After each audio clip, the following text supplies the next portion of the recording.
This is the story of the little mole who knew it was none of his business. One day, the little mole poked his head out from underground to see whether the sun had already risen. Then it happened. It looked a little like a sausage, and the worst thing was that it landed right on his head. "How mean!" cried the little mole. "Who has done this on my head?" But he was so short-sighted that he couldn't see anyone around. "Did you do this on my head?" he asked the dove who was flying past. "Me? No, how could I? I do it like this," she answered. And plish, splish, a moist white blob landed on the ground right next to the little mole. His right leg was splashed with white. "Did you do this on my head?" he asked the horse, who was grazing in the pasture. "Me? No, how could I? I do it like this."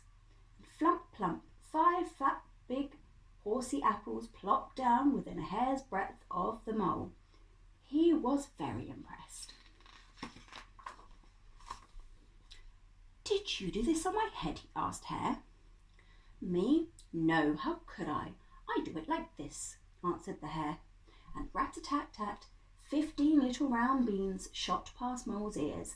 He saved himself with a daring leap.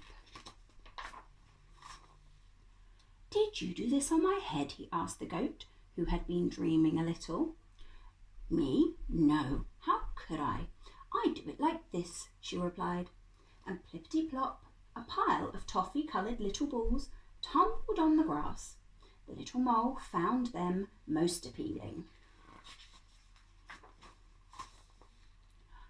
"Did you do this on my head?" he asked the cow, who was chewing the cud. "Me? No, how could I? I do it like this." And kersplosh, a big brownish-green pancake flopped onto the grass just next to the mole. He was very relieved that it hadn't been the cow who had done something on his head. "Did you do this on my head?" he asked the pig. "Me? No, how could I? I do it like this," replied the pig. And plop, splat, a little soft brown pile fell onto the grass.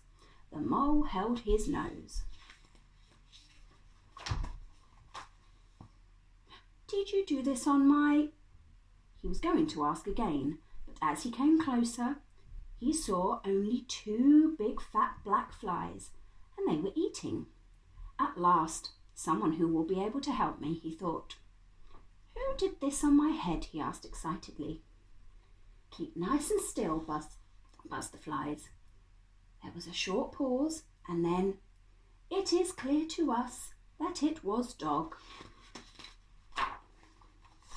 Finally, the little mole knew who had done the business on his head. Basil, the butcher's dog.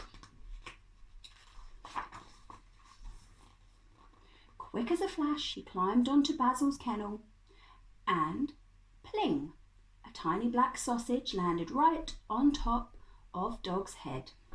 Satisfied at last, the little mole disappeared happily into his hole underground.